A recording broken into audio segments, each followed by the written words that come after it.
मैं कहूँगा कि भगवान शिव की पूजा करने से ऐसी कौन सी समस्या है जिसका समाधान नहीं होता। शिव महापुराण साक्षी है इसके लिए। इस ग्रंथ में कहा गया है कि घोर कंगाली के लिए, आप घर की सुख समृद्धि के लिए आप अनार के रस से भगवान महादेव का अभिषेक कीजिए। अनार का रस, भगवान महादेव बड़ी कृपा करते हैं, कर्जे का निपटारा होता है। एक बड़ी अद्भुत बात कही है, यदि विधि पूर्वक शिव का अभिषेक कर लिया जाए, विधि पूर्वक, तो बहुत कम समय में हर समस्या का समाधान होता है। लिखने लायक बात है। पहली बात आप सुनेंगे, पहली बार अनार के रस से भी भगवान शंकर का अभिषेक होता है। इससे आत्मबल बढ़ता है, आत्म ऊर्जा बढ़ती है। कमजोर दिल वाले लोग हैं, उनका दिल मजबूत होता है। पैसा पैसा तो मिलता ही है, तो अनार के रस से भगवान शिव का महाअभिषेक होता है। कथा बहुत सुनने के लायक है, मन लगेगा, बैठे रहिए। आम्र रस से श्री बढ़ती है, समृद्धि बढ़ती है। आम का रस, आम के रस से। शंकर जी को 3 फल बहुत प्रिय हैं, लिख सके तो लिख लेना। एक का नाम है आम, एक का नाम है केला और एक का नाम है बेर। शिवरात्रि की तो पूजा ही पूरी नहीं होती बेर के बिना। ये 3 फल उनको अतिशय प्रिय हैं भोग लगाने के लिए उनका, आम्र, कदली और बेर, बदरी। आम्र, कदली और बदरी, बदरी बेर को कहते हैं। तो बेर के फल से वो बहुत प्रसन्न होते हैं, केले के फल से वो बहुत प्रसन्न होते हैं, और आम्र फल का भोग लगाने से उन्हें बहुत खुशी होती है। आम के रस से उनका महाअभिषेक होता है, इससे वह बहुत राजी होते हैं। कल भी मैंने निवेदन किया था कि जल का महाअभिषेक करने से घर के कलह दूर हो जाते हैं, झगड़े दूर हो जाते हैं। पानी से शंकर का अभिषेक करने से जलधारा शिव प्रिय। ये जितनी भी चीजें हैं महामृत्युंजय देवता की जटाओं से प्रकट हुई। शहद जो शंकर को, अभी आज की कथा में आप सुनेंगे, महामृत्युंजय देव की जटाओं से ये अभिषेक वाली जो चीजें हैं वो सब प्रकट हुई है। इसलिए भगवान शिव को अतिशय प्रिय है। इन चीजों से भगवान शिव का महारुद्राभिषेक कीजिए। और वह बात मैं आपके बीच में निवेदन कर रहा हूं। नंबर 1, अनार के रस से उनका अभिषेक कीजिए। नंबर 2, जल से भगवान शिव का महाअभिषेक कीजिए। 1 लोटा जल से भोलेनाथ बड़े प्रसन्न होते हैं। क्या है? अब अपने बेलपत्र अपने पास रखिए, ठीक है? ये बेलपत्र यहां उनके चढ़ाए गए हैं जो मुझसे भी पहले आए। मैं 1:30 बजे व्यासपीठ पर पहुंचा हूं।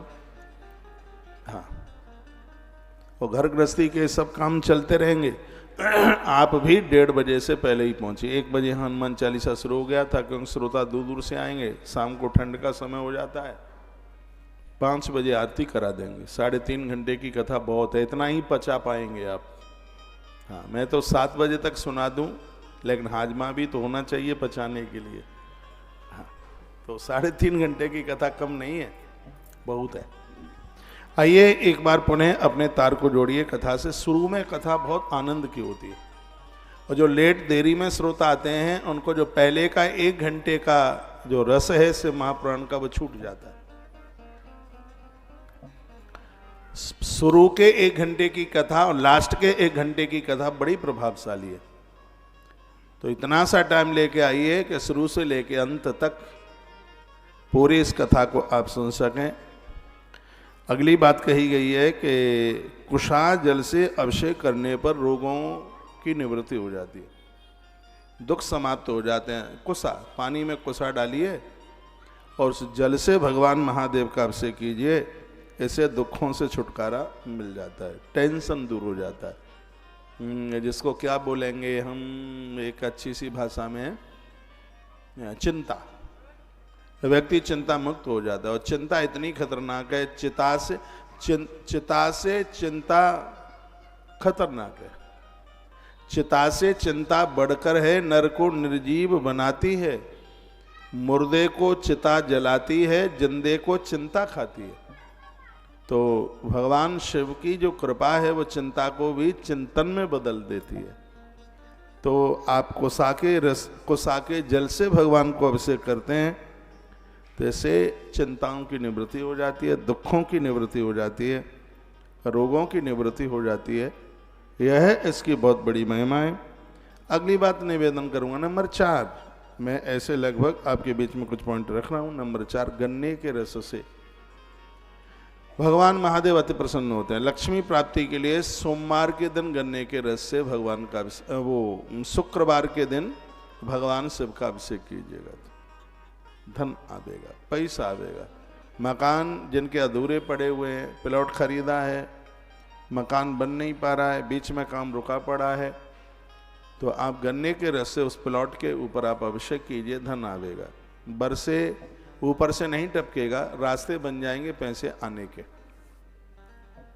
माताओं, ये बेलपत्र अपने पास रखिए, कथा को डिस्टर्ब करेंगे, और लास्ट में जब आरती होगी आप सबके इकट्ठे करके मैं व्यासपीठ पर चढ़ा दूंगा। अभी आप बैठ जाइए, अपने पास रखें, थैली में ही रख लें। मैं बीच के रास्ते से ही आया हूँ, कल बोल के गया था, जो माताएं लाई थी बेलपत्र उन सब के मैंने लाके एक एक करके मैंने पुराण के ऊपर चढ़ाए। अगली बात मैं आपको निवेदन कर रहा हूं, सुनिए। गन्ने के रस से अभिषेक करने से लक्ष्मी की वृद्धि होती है घर में। यानी पैसा तो आने के लिए और भी व्यवस्थाएं, गलत जगह पर धन खर्च नहीं होता। यह इतनी बड़ी महिमा गन्ने के रस के, इसको इक्षु रस कहते हैं संस्कृत में। तो इससे भगवान महादेव का महारुद्राभिषेक किया जाता है। ऐसे भोलेनाथ बड़े प्रसन्न होते हैं। जल में शहद मिलाकर के भगवान शंकर का अभिषेक करने से व्यापार को नजर नहीं लगती। कभी कभी ऐसा होता है, दुकान 8 दिन बढ़िया चलती है, 10 दिन के लिए ठप हो जाती है, फिर चलती है, फिर ठप हो जाता है। तो इसमें ये सब बनावटी बातें नहीं है, ग्रंथ साक्षी है। और आनंद की बात यह है कि सब बातें भोलेनाथ अपने मुंह से बोले। मेरी बात का विश्वास ना करो, महादेव की बात का विश्वास कर लो। तो जल में शहद मिला लें, सीधे शहद से नहीं, जल में शहद मिलाएं, उस जल से महारुद्राभिषेक भगवान भोलेनाथ का कीजिए। ऐसे आपके कारोबार को नजर नहीं लगेगी, चलते चलते बीच में ठप नहीं होगा। यह इसकी बहुत बड़ी महिमा है। तत्पश्चात सरसों के तेल से अभिषेक करने पर रोग समाप्त होते हैं, और पीली सरसों से अभिषेक करने पर दुश्मन समाप्त होते हैं। पीली सरसों देखी है आपने? हमने देखी है। उसका तेल निकाला जाए, यदि कोई दुश्मन परेशान करता है, काबू में आ नहीं रहा है कैसे भी, वो मरेगा नहीं, लेकिन उसके जो गलत विचार हैं वो अच्छे विचारों में परिवर्तित हो जाएंगे। ऐसा नहीं कि मैंने यहाँ से कह दिया पीले सरसों के तेल से आप अभिषेक करें, फिर शिवरात्रि पर वृंदावन आए और आप कहें कि पड़ोसी तो मरा ही नहीं। हाँ, किसी को मारने वाली बात तो मैं यहाँ से कहूँगा ही नहीं। तो उसके अंदर जो गलत विचार हैं उनकी मृत्यु हो जाएगी, उनमें परिवर्तन हो जाएगा। तो यह बड़ी अद्भुत बात कही गई है। तो इस तरीके से यदि हम भगवान शिव का अभिषेक करते हैं, रुद्राभिषेक करते हैं, तो भगवान महादेव बहुत बड़ी कृपा करते हैं। रुद्राभिषेक ठीक विधि से किया जाए तो इसके परिणाम तत्काल प्राप्त हो जाते हैं, देर नहीं लगती। रुद्राभिषेक की बहुत बड़ी महिमा है। रुद्राभिषेक करने से पुराना बुखार समाप्त होता है, दवाई काम कर जाती है। ये इसकी महिमा है महारुद्राभिषेक की। पुराने से पुराना ज्वर है, पीड़ित व्यक्ति है, वो ठीक हो जाता है। ये इसकी बड़ी महिमा है। संतान गर्भ में है, ऐसी नारी रुद्राभिषेक का दर्शन कर ले, इससे उसका बेटा सुरक्षित रहता है। रुद्राभिषेक का इतना बड़ा महत्व है। इस ग्रंथ में बड़ी अद्भुत बात कही है। आप मंदिर में जाते हैं, आप रुद्राभिषेक नहीं कर सकते, 2 काम कर लें, व्यक्ति मुक्ति को, मोक्ष को, आनंद को प्राप्त होता है। एक है दर्शन और एक है परिक्रमा। बाहर से दोनों कर लीजिए, आनंद हो जाएगा। दर्शन कर लें और बाहर से प्रदक्षिणा कर लें। ध्यान रखें, पिंडी के पास से महादेव की परिक्रमा करते हैं तो आधी परिक्रमा लगती है, जलेरी को नहीं लांगा जाता। और बाहर मंदिर से आप परिक्रमा करते हैं, मंदिर के बाहर से, तो परिक्रमा पूरी की जाती है। शंकर जी की आधी परिक्रमा लगाई जाती है, दुर्गा माई की एक परिक्रमा लगाई जाती है।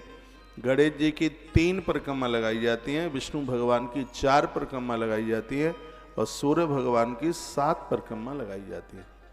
परिक्रमा हमेशा बाईं तरफ चला जाता है, देवताओं को दाहिने हाथ पर रखा जाता है। प्रदक्षिणा करने से संपूर्ण नदियों की परिक्रमा, संपूर्ण धरती की परिक्रमा करने का फल प्राप्त होता है, ऐसा हमारे ग्रंथों में लिखा है। यानी कानी च पापानी, इस जन्म के पहले जन्म के जो भी पाप हैं वो सब समाप्त होते हैं। ये परिक्रमा की बड़ी महिमा है। एक कथा आती है भागवत जी में, एक सुखिया नाम की मालिनी थी और वो रोजाना नंद भवन की परिक्रमा लगाती है। कोई नंद भवन में कन्हैया बैठे हैं, रोज कहते कोई फल ले लो, कोई फल ले लो, कोई फल ले लो। भगवान व्यास ने लिखा था जो परिक्रमा करेगा एक न एक दिन कृपा का फल देने के लिए भगवान उसके सामने पहुंच ही जाएगा। एक दिन कन्हैया वो टोकरी वाली माई के पास में पहुंच गए, हाथ में कुछ धान थे, उसने पूरे फल गोविंद को दे दिए। भगवान ने धान उसके टोकरी में डाले, टोकरी रत्नों से भर गई। गोविंद की एक कृपा, भगवान की एक दृष्टि हो जाए तो जिंदगी तो आनंद के रत्नों से भर जाएगी। मंदिर वही पूर्ण माने जाते हैं जिन मंदिरों में परिक्रमा का स्थान है, प्रदक्षिणा है। जो भी नए मंदिर बनाने के लिए जा रहे हैं, परिक्रमा को जगह जरूर छोड़ें। आप देखते हैं मैं भी व्यासपीठ पर आता हूं तो पहले एक परिक्रमा करता हूं, ग्रंथ को पूजा करता हूं, प्रणाम करता हूं और उसके तत्पश्चात फिर व्यासपीठ पर उसकी गोद में बैठने का सौभाग्य प्राप्त होता है। तो मैं कुछ रुद्राभिषेक का महात्म्य आपको निवेदन कर रहा हूं, जिससे शिव के प्रति बड़ी श्रद्धा जुड़ेगी। भगवान शंकर की जो तस्वीरें हैं वो नमः शिवाय से प्रकट हुई हैं और भगवान का जो शिवलिंग है वो ओम से प्रकट हुआ है। तो निवेदन करूंगा, भगवान शंकर के शिवलिंग का पूजन करने से लाखों की संख्या में ओम ओम शब्द जपने का फल तत्काल प्राप्त हो जाता है। यूं तो ओम जपने का सबको अधिकार नहीं है। जिसने ओम गुरु मुख से सुना है वही ओम शब्द का जप कर सकता है, सबके लिए अधिकार नहीं है। ओम गुरु मुख से सुना जाए, ओम आवाज खोलिए, तब ही आप ओम जप सकते हैं। तो खाली जो नमः शिवाय है, इससे भगवान का स्थूल स्वरूप, जिसको शिव पुराण की भाषा में बेर कहते हैं, और जो ओम शब्द है वो भगवान शंकर का शिवलिंग स्वरूप है। तो कितनी अद्भुत बात कही है कि जैसे ही आप भगवान शंकर के शिवलिंग को स्पर्श करते हैं, उनका पूजन करते हैं, उसी समय तुम्हें लाखों बार ओम शब्द उच्चारण करने का फल प्राप्त हो जाता है। ऐसा शिव महापुराण की रुद्र संहिता में वर्णन किया गया, जिसकी चर्चा आज विस्तार से की जाएगी। बहुत दुनिया भर में मुझे लोग सुन पा रहे हैं इस व्यासपीठ से। तो मैं आपको ये कहना चाहूँगा कि आप किसी अच्छे से महापुरुष तपस्वी महात्मा के चरणों में बैठकर उनसे गुरु मंत्र सुन करके, ओम कार सुन करके, और आप ओम नमः शिवाय का जप आरंभ कर दें। कोई भी मंत्र आपको दीक्षा में मिला है, 2 मंत्र बड़े प्रभावशाली। एक है ओम नमो भगवते वासुदेवाय, भगवान नारायण के लिए, महादेव के लिए ओम नमः शिवाय, बहुत अद्भुत मंत्र, आनंद कर देने वाला। जो महादेव के पुजारी हैं वो नारायण का भी मंत्र जपें, और जो नारायण के पुजारी हैं वो शंकर जी का मंत्र जप करें, क्योंकि नारायण के द्वारा शक्ति और महादेव के द्वारा भक्ति, ये दोनों चीजें बढ़ती थी। ये कल मैंने निवेदन किया था, जेहि पर कृपान करहि पुरारी, सोन पाप मुनि भगत हमारी। नारायण ने नारद जी को ये बात कही थी। आपको इष्ट का दर्शन हो जाएगा भगवान शिव का जप करने से, आपको आपके भगवान का दर्शन हो जाएगा। नरसिंह की कथा आपने सुनी हो, मैं 1 मिनट में आपको सुनाई देता हूँ। नरसिंह जी के माता पिता का देवलोक गमन हो गया, घर में भाभियों की चलती थी। नरसिंह जी घोड़ों के लिए घास काट के लेके आते थे, गायों के लिए और भी पशु जानवरों के लिए घास काट के लाना, ये उनका काम था। भाभियां बड़ी झगड़ालू थीं। एक दिन तो उन्होंने कूंचा उठा के पीठ में मारा। कूंचा जानते हैं? झाड़ू। अब हम देहाती लोग हैं, कभी ऐसा शब्द निकल ही जाता है। और निकलना भी चाहिए। हमें खुशी होती है कि हम अपनी भारतीय परंपराओं के साथ जुड़े। कूचा, झाड़ू मारा पीठ में और कहा, डफर कहीं के, तुझे लाज शर्म नहीं लगती है? खाने की समय पर तू आ जाता है, कुछ करता धरता नहीं है। नरसी जी की आंख में आंसू आए, नरसी रो पड़े। नरसी जी ने कहा, भाभी माँ, अब मैं इस दहली पर कभी पाँव नहीं रखूंगा। आदमी भूख सहन कर सकता है लेकिन अपमान सहन नहीं कर सकता। गांव के बाहर बहुत प्राचीन शिवालय था, पुराना मंदिर था गांव के पास। नरसी गए, महादेव की पिंडी से लिपट गए। कहा, बाबा अब मुझसे अपमान सहन नहीं होता, मेरे प्राण ले लो, अब जीना नहीं चाहता। आंख के आंसू जैसे पिंडी के ऊपर गिरे, उसी समय पिंडी फाड़ कर भगवान महादेव प्रकट हो गए। शंकर जी ने नरसी को अपने गले लगाया और कहा, चल वृंदावन घूम के आते हैं, तुझे वृंदावन दिखा के लाता हूं। गुजरात से चले महादेव, नरसी को अपने संग में लेके श्री वृंदावन आए। वृंदावन में महारास हो ही रहा था। भगवान भोलेनाथ ने कहा, गोविंद आपका भक्त आया है, इसको स्वीकार करो। महादेव ने नरसी को उठाया, नरसी गोविंद के कंठ से लिपट गए। भगवान शंकर ने कहा कि भगत अद्भुत है तुम्हारा, इसको भूल न जाना। तो कृष्ण ने कहा, यदि कोई सीधे मेरे दरबार में आता तो हो सकता मैं भूल भी जाता, लेकिन जो महादेव के माध्यम से आया है उसे तो मैं कभी भूल ही नहीं सकता। भगवान तो भगवान भोलेनाथ तो एक ऐसी खिड़की पर बैठे हैं, तुम्हें जिधर जाना होगा ये वहीं पहुंचा दें। इनके बिना तो कोई पूजा ही पूरी नहीं होती। आप देखिए, कृष्ण आए तो गोपेश्वर की स्थापना की, राम आए तो रामेश्वर की स्थापना की। तो हम और आप भगवान महादेव को क्यों ना माने? आइए मानस के एक चौपाई के साथ आज की कथा को आगे के लिए बढ़ा के लेके जा रहा हूं और मैं रुद्राभिषेक की महिमा आपके बीच में बोल रहा हूं। भैया, जिस समय कोई ऐसा महात्म्य हो, जैसे मैं रुद्राक्ष बोलूं, महारुद्राभिषेक के बीच में बोलूं, उस समय बीच में कोई फुटेज नहीं, ठीक है? अगर ना देखोगे, बहुत प्यारी चौपाई, कंठ कर लीजिएगा। बिल्कुल मंदिर में जाते हो, एक लोटा जल चढ़ाते हो, कुछ भी नहीं आता तो यह चौपाई जरूर बोलिए। दोनों हाथ,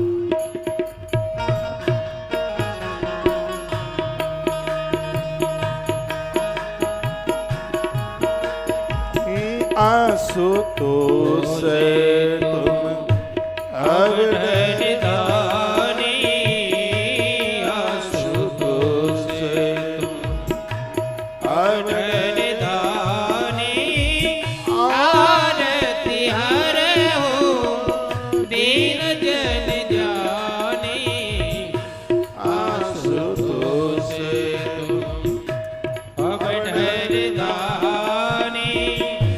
आंसू तो से तुम अब डर दानी, आंसू तो से तुम अब डर दानी। आरती हर हो दीन जन जानी, आरती हर हो दीन जन जानी। आंसू तो से तुम अब डर दानी, आंसू तो से तुम अब डर दानी। आरती हर हो दीन जन जानी,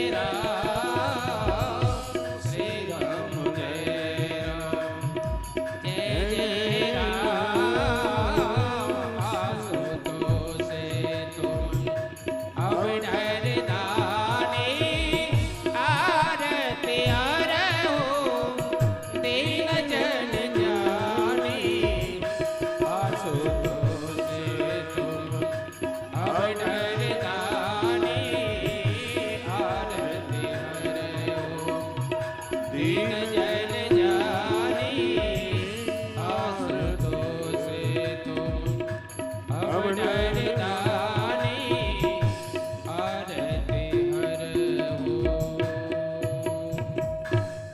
बोलिए शंकर भगवान की जय हो। ऐसे भगवान महादेव हैं जो दीन दुखियारों की सुनते हैं। इनकी कृपा से इष्ट का दर्शन होता है। आपसे हो सके तो प्रत्येक दिन महारुद्राभिषेक कीजिए। मैं 365 दिन करता हूं अभिषेक। हमारी एक वीडियो वायरल हुई रेलवे के प्लेटफार्म से, देखा था आपने? और लोगों का अपना अपना एंगल है, कौन से एंगल से वो देखें। ये इनके दिमाग में बात नहीं आई। इस आदमी को देखिए कि अपने नियम का इतना बड़ा पक्का है कि रेलवे के प्लेटफार्म पर भी बैठ करके और अपना अभिषेक नहीं चूक रहा। किसने क्या कहा, मुझे इस बात की चिंता नहीं रही, मेरा नियम पूरा हुआ, इस बात की मुझे खुशी रही। भगवान महादेव अनंत अनादि हैं। वह है, उनके महारुद्राभिषेक की कुछ मैं बात कर रहा हूं, वो आप सुनिए। नित्य अभिषेक करने से क्या होता है? बीमारियां समाप्त हो जाती हैं। और क्या होता है? कहा रुद्राभिषेक का यदि कोई नारी कर ले, गर्भिणी नारी कर ले, तो उसकी कोख से एक स्वस्थ और सुंदर और संस्कारी बच्चे का जन्म होता है। यह रुद्राभिषेक की महिमा है। रुद्राभिषेक के दुश्मन रुद्राभिषेक के द्वारा दुश्मन परास्त हो जाते हैं। इसके लिए प्रमाण है, रामेश्वर की स्थापना भगवान प्रभु श्री राम जी ने की थी रावण को जीतने के लिए। रामेश्वर भगवान की स्थापना दशानन को जीतने के लिए ही की गई थी। रावण बलवाली है, बाहुबली है, बलशाली है। इसको जीतने के लिए भगवान प्रभु राम जी को शिव आराधना की आवश्यकता हुई है। तो हमें और आपको फिर क्यों जरूरत नहीं है? जरूरत है। एक भी घर ऐसा ना हो जिसके घर में महादेव ना हो। हम गोविंद के पुजारी हैं, कृष्ण के पुजारी हैं, वृंदावन में रहते हैं। ये मेरा फेवरेट देव है। फिर भी हम भगवान महादेव का प्रत्येक दिन महारुद्राभिषेक करते हैं, तो आखिर में तो कोई बात ही होगी। आपको इधर उधर जन्मपत्रियां लेकर के इधर उधर भटकने की जरूरत ही नहीं पड़ेगी। जन्म पत्री के जितने भी कुयोग हैं, भगवान शंकर उसको सुयोग में बदल देते हैं। ये महादेव की बड़ी महती कृपा, शिव की यह बहुत बड़ी कृपा है। तो रुद्राभिषेक करने से दुश्मन परास्त हो जाते हैं। रुद्राभिषेक करने से काल सर्प दोष है वो शांत हो जाता है। मेरी कुंडली में भयंकर वाला काल सर्प है, बड़ा वाला, फुंकार भरने वाला। मैं प्रत्येक दिन भगवान शिव का अभिषेक करता हूं। मुझे तो कोई दिक्कत नहीं है काल सर्प दोष। मैं तो समझ नहीं पा रहा हूं कि वो कुछ बिगाड़ रहा होगा। जितने भी ग्रह हैं उनकी प्रतिकूलता अनुकूलता में बदल जाती है भगवान महादेव के ऊपर एक लुटिया जल चढ़ाने से। सिद्धियां प्राप्त हो जाती हैं भगवान महादेव पर जल चढ़ाने से। आप पूरा अभिषेक कर सकते हैं। रुद्राष्टक से कीजिए, ओम नमः शिवाय दिव्य मंत्र से कीजिए, इससे आप कर सकते हैं। आनंद हो जाएगा। एक लोटा जल आप चढ़ाएं। तत्पश्चात रुद्राभिषेक करने से आत्मबल बढ़ता है। मैं तो कहता हूं एक लोटा जल घर से लेके जाओ, लेकिन लोग इतने आलसी हैं, लोटा भी मंदिर का, पानी भी मंदिर का, सब कुछ मंदिर का। बस अपना कुछ ना लग जाए, बिल्कुल हाथ हिलाते जाएंगे, लप लाई लप लप लप लाई लप। अपने घर से कुछ नहीं ले जाना। घर से एक दिया लेके जाइए, कुछ फूल लेकर के जाइए, बेल पत्तियां लेकर के जाइए, आप थोड़ा काला तेल लेकर के जाइए, थोड़ा सा मूंग साबुत गेहूं लेकर के जाइए। ये सब कथाएं आज निकलेंगी। 5 अनाज महादेव को अति प्रिय हैं। हो सकता है उनको ये बारे में आप पहली बार सुने। आज की तो कथा छोड़ने के लायक बिल्कुल है ही नहीं। एक लोटा अपने घर का चढ़ाएं जल, जैसे पितर प्रसन्न होंगे, और एक लोटा मंदिर परिसर का चढ़ाएं, जैसे देवलोक प्रसन्न होगा। 2 लोटा, आनंद होगा। सिर ढक करके चढ़ाइए, बिल्कुल साफ सुथरे, मुंह में कुछ भी ना हो। पुरुषों को, आपके तो मुंह में कुछ होता ही नहीं है, पुरुषों को बोल रहा हूं। हाँ, बड़ी शुद्धता के साथ में इसी ग्रंथ में लिखा है, रुद्राभिषेक ठीक विधि से कर लिया जावे तो इसका परिणाम 24 घंटे में ही महसूस होने लगता है, ज्यादा टाइम नहीं लगता। इतनी बड़ी महिमा भगवान शंकर की, उनका नाम है आशुतोष। आशु माने शीघ्र, तोष माने प्रसन्न हो जाना। कि जो देवता बहुत जल्दी प्रसन्न हो जाता है उसका नाम है आशुतोष, इसलिए इनका नाम आशुतोष है। तो आप ये महारुद्राभिषेक की कुछ महिमा सुन रहे हैं। रुद्राभिषेक करने से कालसर्प शांत होता है, रुद्राभिषेक करने से आत्मबल बढ़ता है। रुद्राभिषेक से जितना शिव प्रसन्न होते हैं उतना दूसरी चीज़ों से नहीं होते, क्योंकि जल धारा शिव प्रिय, भगवान महादेव को जल अतिशय प्रिय है। रुद्राभिषेक से विशेष रूप से और भी कुछ चीज़ें मिलती हैं। रुद्राभिषेक करने से धन मिलता है, यश मिलता है, आयुष मिलता है और सुख मिलता है, इसकी वृद्धि होती है। तो आप यह आरंभ कर दें, आप शुरू कर दें, आनंद हो जाएगा, बहुत आनंद हो जाएगा। रुद्राभिषेक हमारे अनेक जन्म के अपराधों को समाप्त कर देता है। रुद्राभिषेक हमारी कीर्ति बढ़ाता है। रुद्राभिषेक बीमारियों को समाप्त करता है।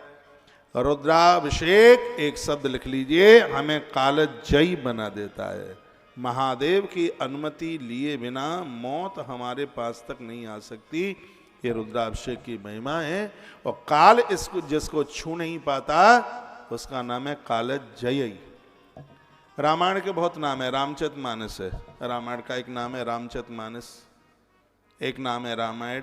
लेकिन मेरे हृदय से रामायण के लिए एक नाम निकलता है, वो नाम है रामायण का कालजयी, जिसको सुनकर के लोग काल को भी जीत लेते हैं। रामचरितमानस जो बाबा तुलसी ने जो लिखी, महारुद्राभिषेक करने वाले लोग कालजयी हो जाते हैं। शंकर की अनुमति के बिना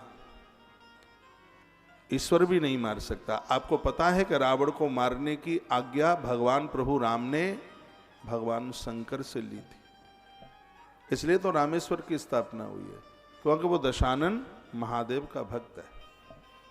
उसको निपटाने के लिए, उसको समाप्त करने के लिए उन्होंने कहा था कि मैंने आपका आह्वान इसलिए किया क्योंकि मैं तुम्हारे भक्त के ऊपर चढ़ाई चढ़ाने के लिए जा रहा हूं, उसमें मुझे आपसे अनुमति, आज्ञा चाहिए।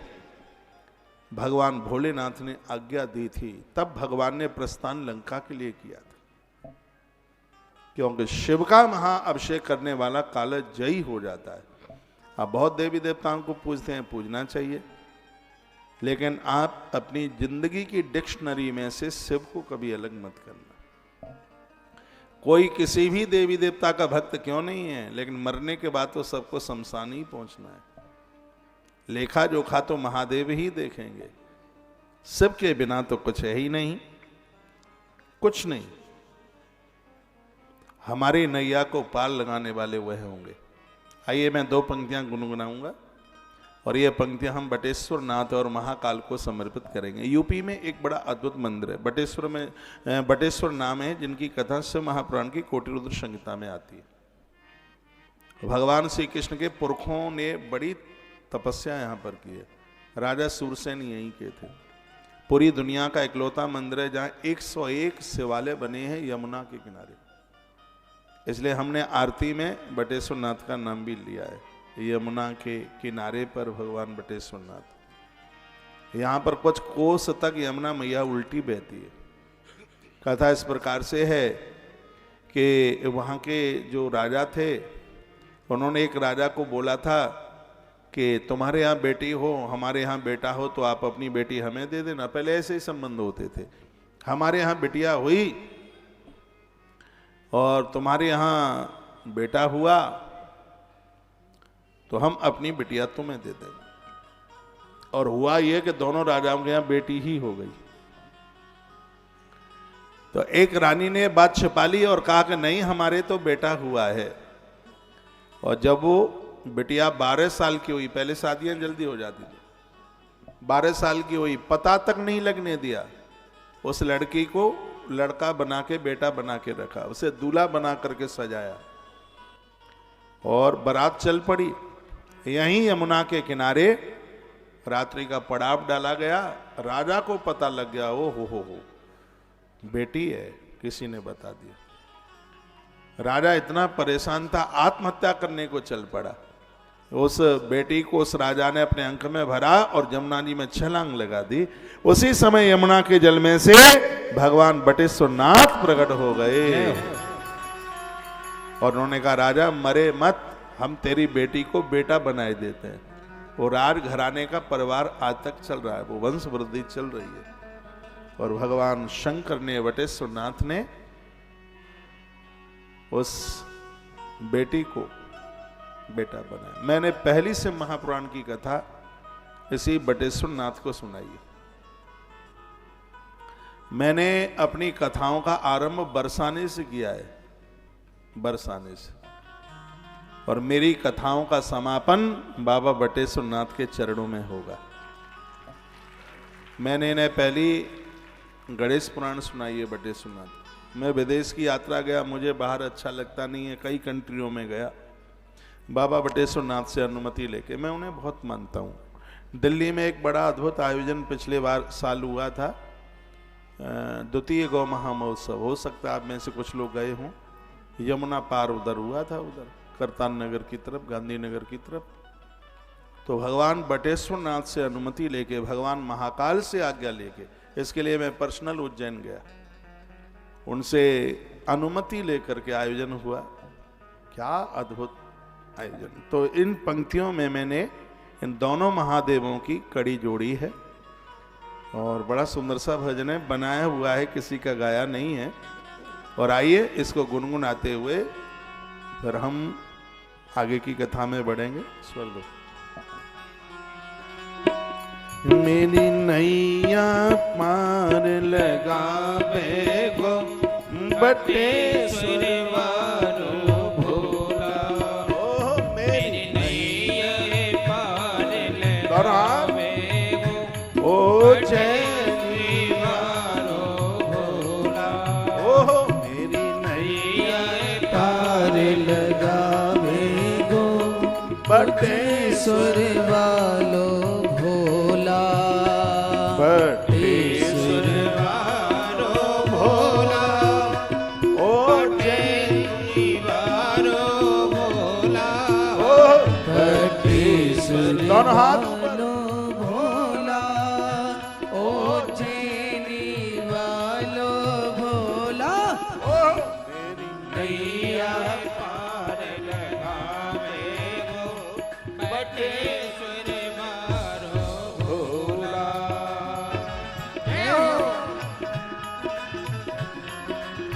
तालियां बजाते रहिए।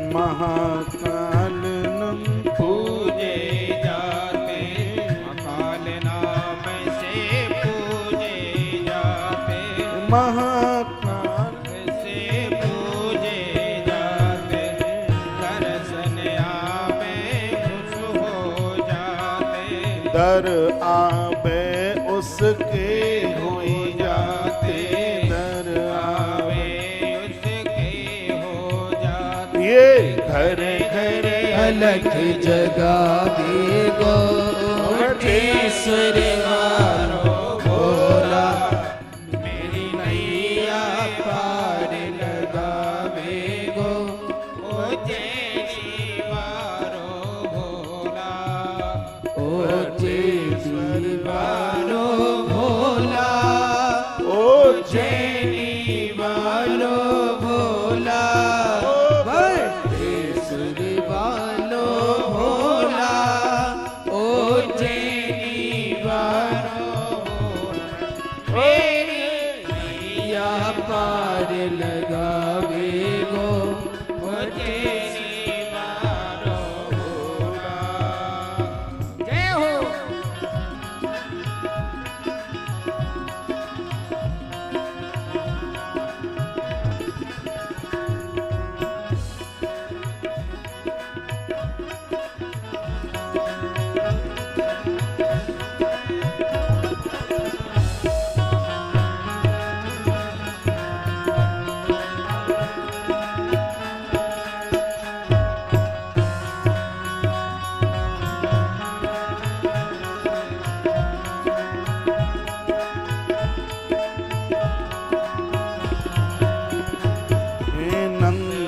बाबा ने इनको पूजा, नंद बाबा ने इसको पूजा, नंद बाबा ने इनको पूजा, ऐसा जग में देव देव न दूजा, ऐसा जग में देव न दूजा। तब गोविंद गोविंद घर में आवे गोटे सुर वालो भोला, मेरी नैया पार लगावे गो बटेश्वर वारो भोला, बटेश्वर वालो भोला, ओ जैनी वारो भोला, बटेश्वर वालो भोला, ओ जेनी वालो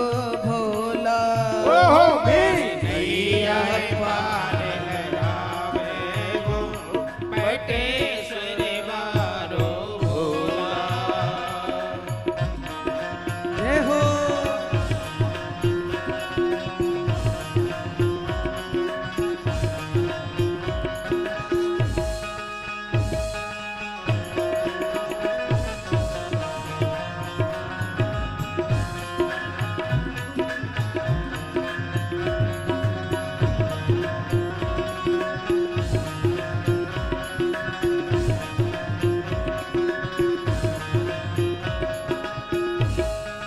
हरि बोल।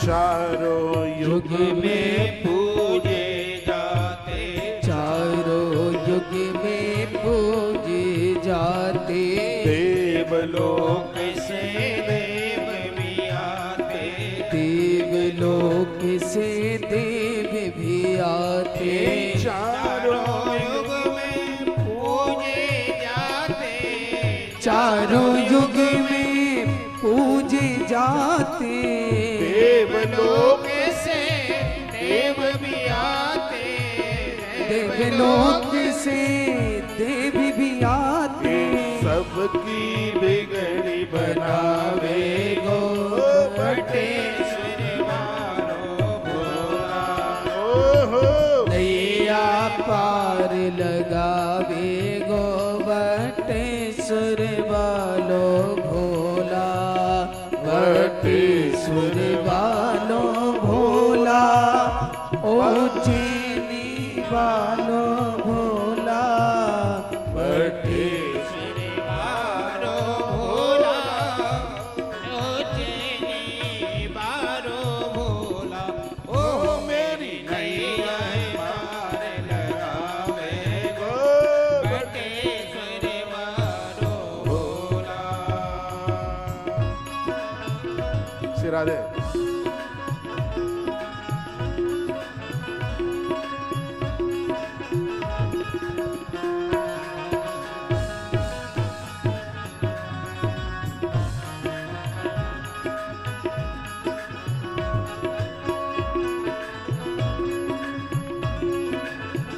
जय हो।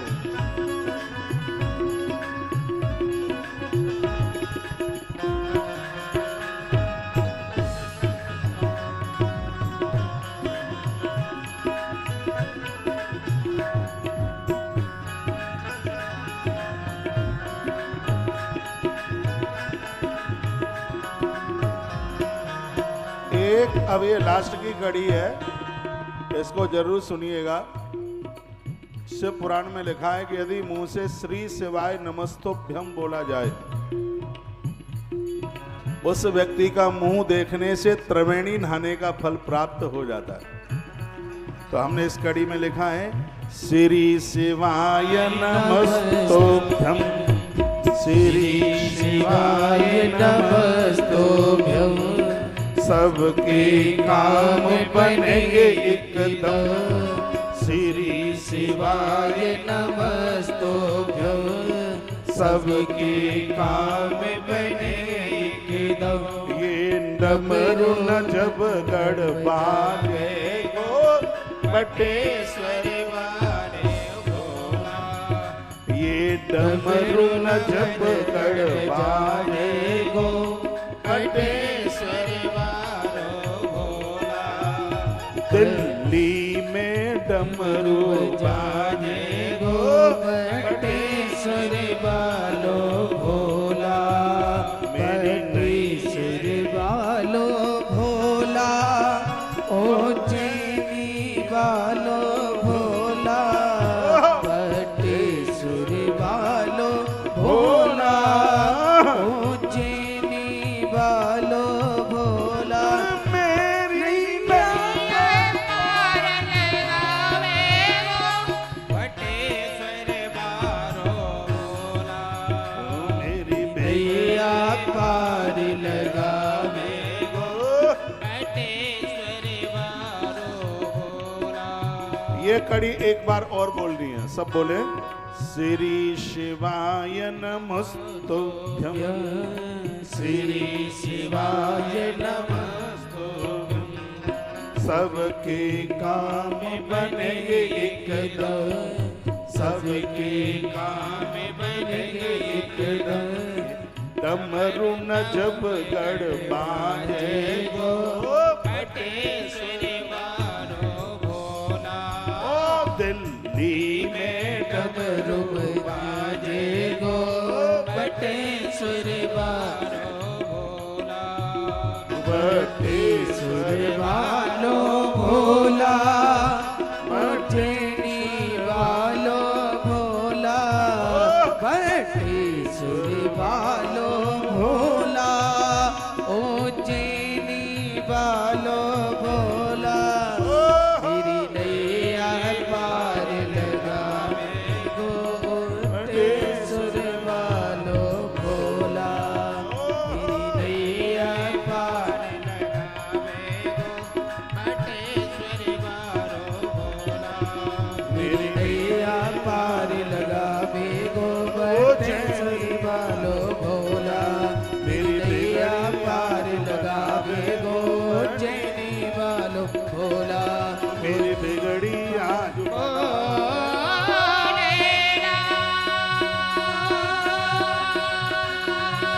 हर वो नैया पार लगावे गो बटेश्वर वालो भोला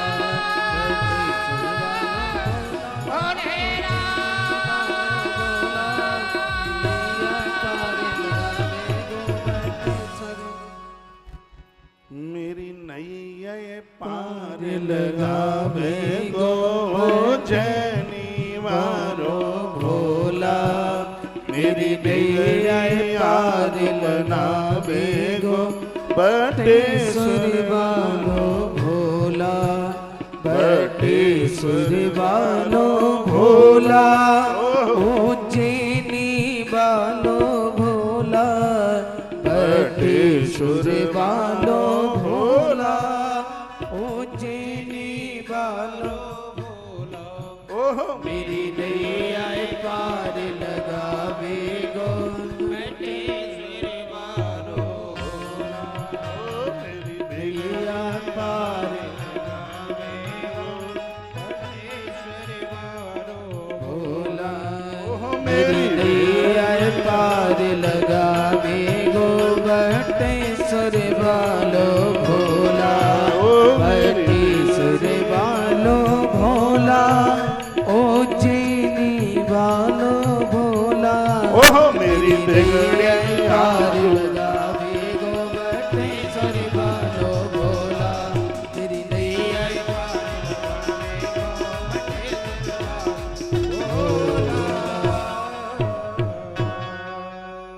ये पंक्ति हमने आज ही सुबह लिखी है। श्री शिवाय नमस्तुभ्यं सबके काम बनेंगे एकदम। श्री शिवाय नमस्तुभ्यं सबके काम बनेंगे एकदम। ये डमरू न जब गढ़ बाजे गो बटेश्वर वालो भोला दिल्ली में डमरू बाजे गो बटेश्वर वारो उतना अच्छा गाना तो नहीं आता है क्योंकि मैंने गाने वाली पढ़ाई नहीं की। लेकिन भजन बढ़िया से बढ़िया बन सकता है और बन ही जाता है। लेकिन अब करूंगा पढ़ाई गाने वाली।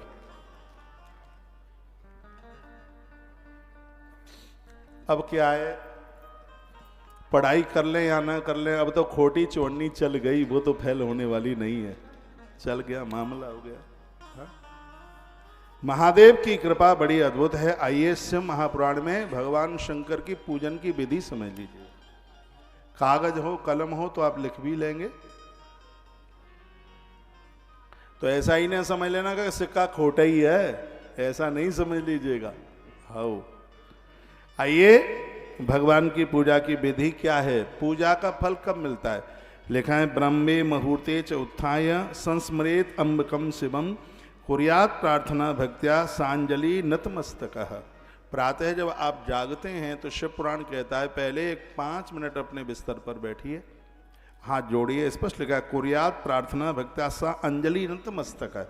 अंजलि यानी हाथ जोड़कर मस्तिष्क भगवान को झुका करके भगवान से प्रार्थना कीजिए। ब्रह्म मुहूर्त में सूर्य देव निकले उससे पहले की ये बात है। भगवान को प्रार्थना कीजिए, भगवान को कही है परमात्मा कृपा कीजिए मेरे हाथ बुरा ना करे, मेरे पांव गलत जगह पर न जाए, मेरी वाणी किसी को गाली गलौज ना करे और मेरे कान किसी की चुगली ना सुने, क्योंकि चुगली सुनने वाले, चुगली करने वाले चमगादड़ बनते हैं। रामायण के उत्तरकांड में लिखा है। और 84 लाख योनियों में चमगादड़ इतना गिरा हुआ जीव है कि ये जिसके ऊपर गिर जाए तो नदी में डुबकी लगा के कपड़ों के साथ नहाना पड़ता है, तब तो शुद्धता मिलती है। चमगादड़। और 84 लाख योनियों में चमगादड़ ऐसा जीव है जो स्वयं की विष्ठा खाए, इसके अलावा और कोई नहीं है। इसको बड़ा पवित्र माना गया है। तो कानों को भगवान से प्रार्थना कीजिए कि है मेरे कान किसी की चुगली ना सुने। लोगों को चुगली सुनने में बड़ा इंटरेस्ट आता है। अरे गुलाब जामुन से भी ज़्यादा स्वाद आता है, चाय कॉफी भूल जाते हैं चुगली सुनने के लिए। बड़ा दोष है, इससे बड़ा दूर रहिए। ब्रह्मे मुहूर्ते च उत्थाय, भोर में जल्दी से जागिएगा। ठीक है, ठंड ज़्यादा पड़ रही है, ध्यान रखें। स्नान में बहुत ज़्यादा कुछ समझने की बात है। गर्म पानी सिर पर डालने से लकवा जैसी घटनाएं घट सकती हैं। जो आप ठंडे में जो गर्म पानी मिलाकर के जो आप नहाते हैं, इससे एक बहुत बड़ी दिक्कत हो सकती है। वो दिक्कत है लकवे की। गर्म पानी से आप नहाते हैं, कुनकुने पानी से नहाइए और सबसे पहले पानी पाँवों में डालिए। इतना गर्म भी मन डाल देना कि फपोले ही पड़ जाए। घुटने से नीचे नीचे उस जल को पहले डालिए, उसके तत्पश्चात जल को कंधे पर डालिए। और माताओं को तो रोज सिर धोने की जरूरत है ही नहीं, भगवान ने बड़ी कृपा कर दी है, क्योंकि आपका मस्तिष्क बहुत सहज है। हाँ, इसलिए कुछ दिन हैं माताओं के लिए सिर धोने के लिए। मैंने कई वीडियो डाल रखी हैं। एकदम ज़्यादा ठंडे पानी से भी मत नहा लीजिएगा, उसमें भी दिक्कत है। निमोनिया की शिकायत हो सकती है, नजला हो सकता है, और भी दिक्कत हो सकती है। तो एक बीच का पानी, कुनकुना पानी, उससे नहाइए। और मैं निवेदन करूंगा कि जब तक सर्दी पड़ रही है तब तक कच्ची हल्दी का, मैंने आज एक शायद वीडियो मैंने कब डाली है मालूम नहीं, ध्यान नहीं रहा। कच्ची हल्दी का प्रयोग कीजिए आप।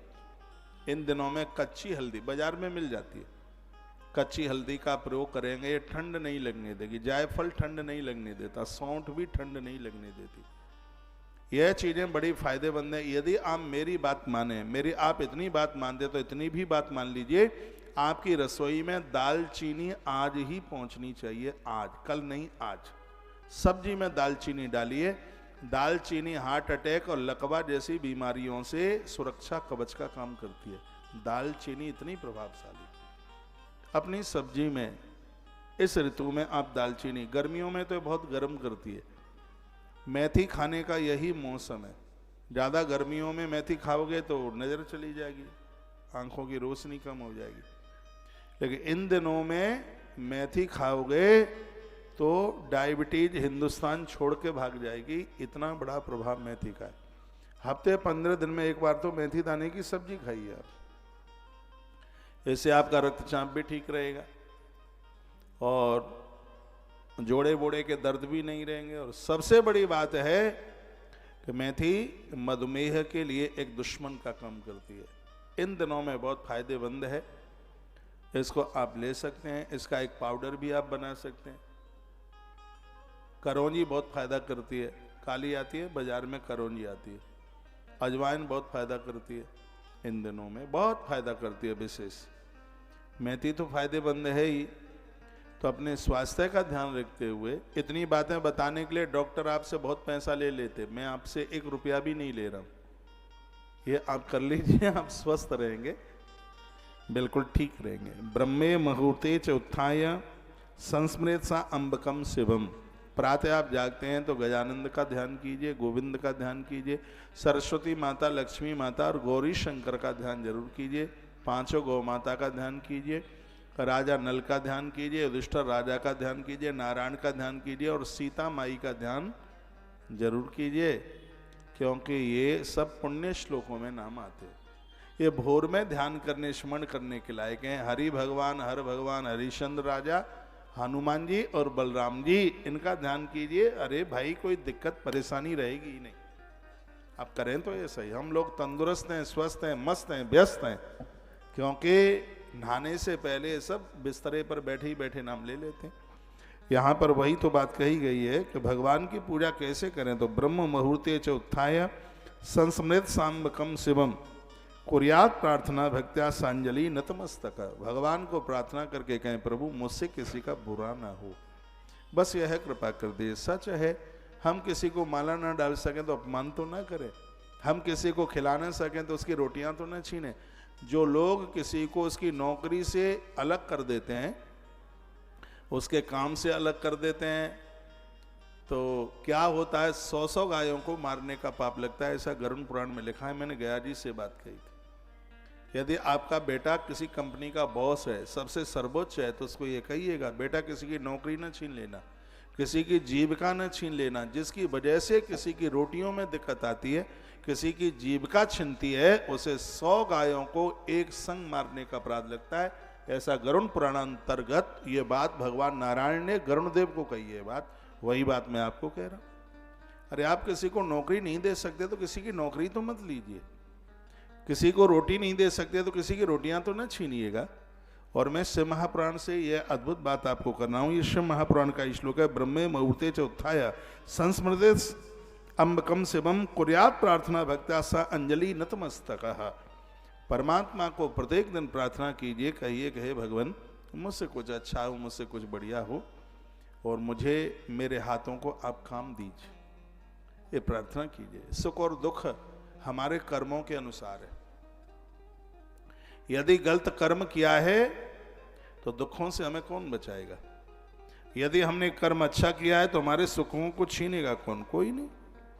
इसलिए हमारे कर्मों में सुगंधी, हमारे कर्मों में खुशी होनी चाहिए। कथा इस बात के लिए संबोधन करती है। फिर कहा, उत्तिष्ठे तिष्ठ देवे स उत्तिष्ठ हृदये सह उत्तिष्ठ त्वमवापस्याम ब्रह्मांडे मंगलम कुरु। जो इस तरीके से अपना बिस्तर छोड़ते हैं, कहते हैं कि मेरे हृदय में शयन करने वाले हे देव, हे प्रभु, हे परमात्मा, आपके चरणों में मैं नतमस्तक होता हूं, ऐसा व्यक्ति संपूर्ण ब्रह्मांड का मंगल कर देता है। ऐसे व्यक्ति का दर्शन करने से मंगल होता है, अशुभ नहीं होता, अमंगल नहीं होता। ऐसा व्यक्ति जो प्रातः भगवान का नाम लेकर के खड़ा होता है, स्त्री पुरुष कोई भी हो, ऐसे महान पुरुषों के दर्शन करने से हमारे अमंगल समाप्त हो जाते हैं, पूरा ब्रह्मांड ही मंगल कारक बन जाता है। ऐसा श्री से महापुराण में वर्णन। ऐसे महान भावों का दर्शन हो जाए। मैं आपसे प्रार्थना पूर्वक कहूँगा, सुबह आप जागते हैं तो भगवान का नाम लेके ही उठिए, प्रभु का नाम लेके, हो सके तो हल्का। मैं प्रत्येक दिन गोपी गीत का पाठ करता हूँ। सुबह गोपी गीत का पाठ, पूरे 19 श्लोक गोपी गीत के। और यह भी सत्य है कि रात्रि को सोने से पहले मैं रुद्राष्टक का पाठ करता हूँ। और मैं बहुत वर्षों से, बहुत लंबे समय से, चाहे रेल में हूँ, चाहे रेला में हूँ, चाहे ठेला में हूँ, सड़क पर हूँ, आश्रम में हूँ, बाहर हूँ, कहीं भी, उसमें लगता ही क्या है, नमामि समीशान निर्वाण रूपम महादेव। अच्छी तरह से सुलाएंगे तो चलती हुई श्वासों से ही जगाएंगे। नहीं तो बहुत लोगों के तो रात में साइलेंट अटैक पड़ गए, सुबह खड़े ही नहीं हो पाए।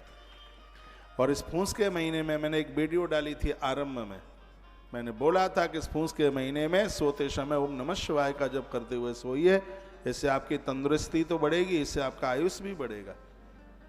हमारे चैनलों से वीडियो डाली जाती हैं और एक से एक वीडियो बड़ी अद्भुत है और उसका आप फायदा ही नहीं उठा पा रहे हैं। तुलसी तपोवन यूट्यूब चैनल अपने मोबाइल में उसको सब्सक्राइब कीजिए।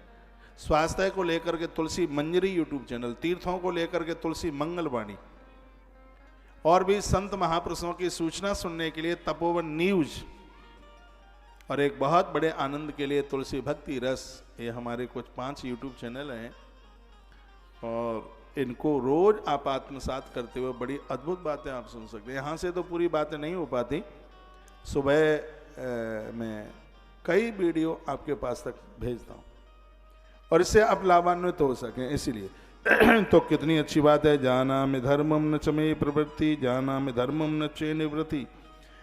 जो पूजा पाठ के बारे में कुछ भी नहीं जानता, 1% भी नहीं जानता, लेकिन जो प्रातः होते ही भगवान का नाम लेकर बिस्तर छोड़ते हैं, एक न एक दिन उन्हें भगवान का दर्शन हो जाता है। विभीषण के पास यही तो था। रामायण में विभीषण को आप पढ़िए, हनुमान जी देहली पर बैठे थे, हनुमान जी ने बिस्तरा छोड़ा, राम राम ते ही सुमिरन की ना, मुंह से राम राम शब्द का उच्चारण हुआ, मेरे राम प्रभु राम श्री राम।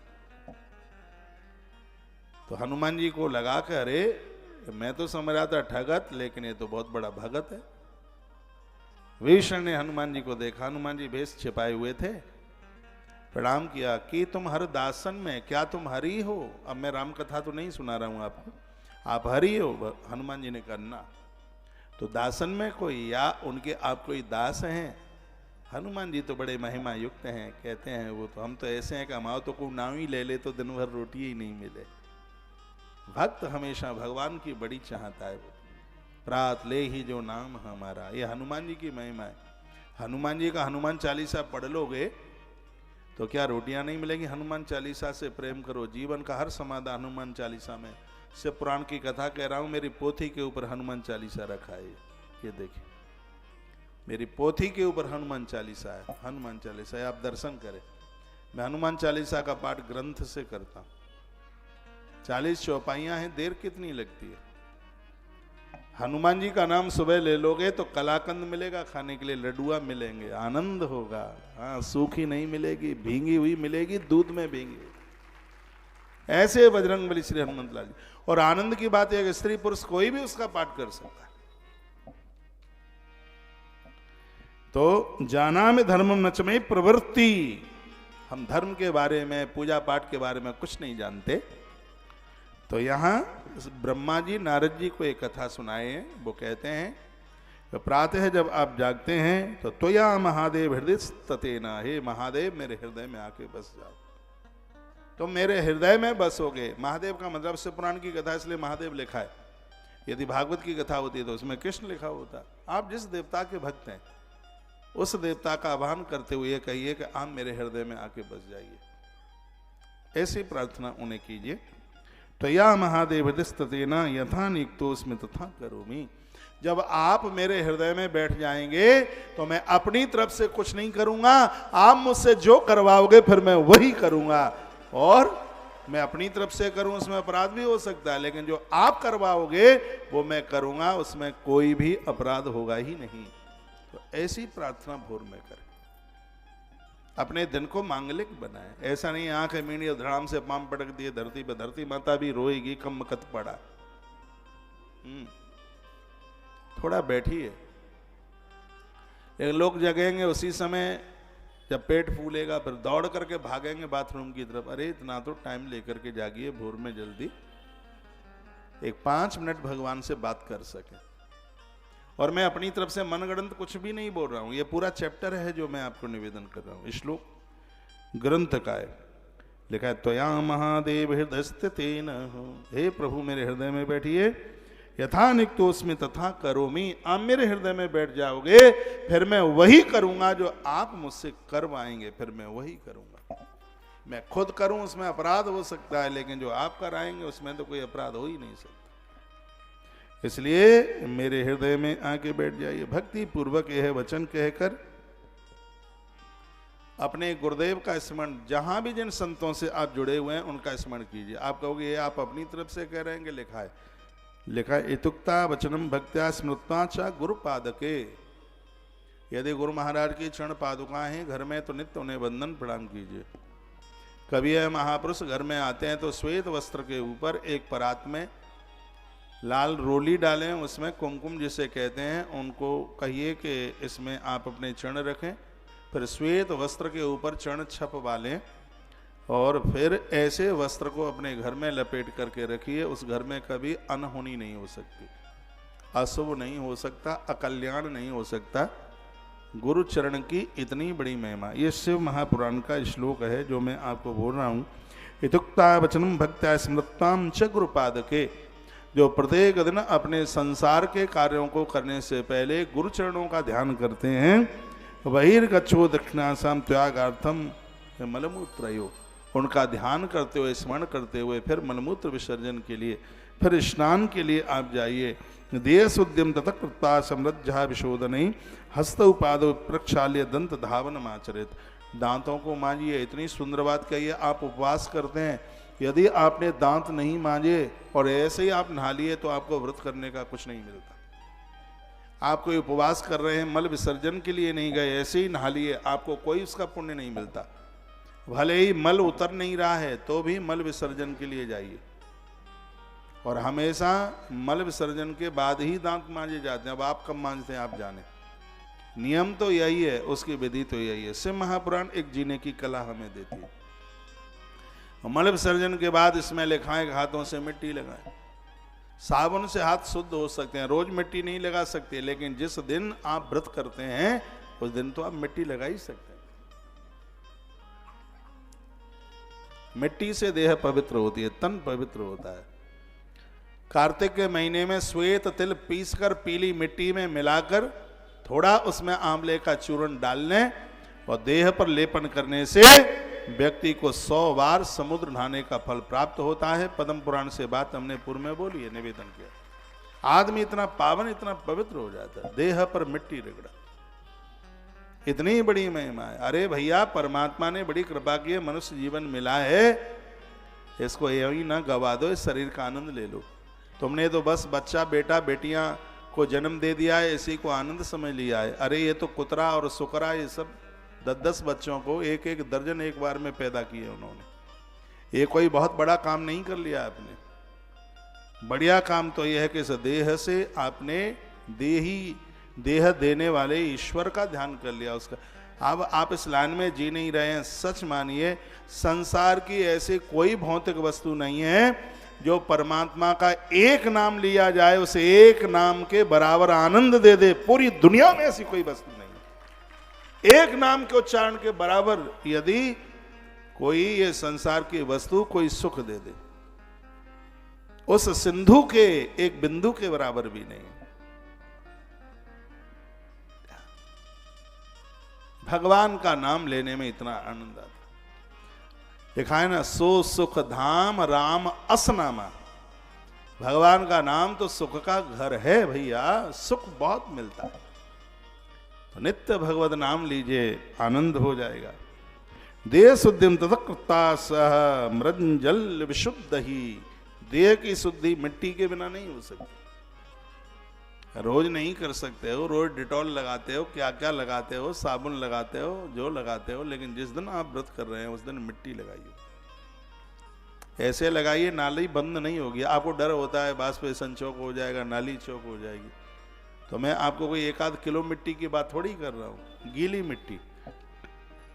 मिट्टी हाथ से लगाइए।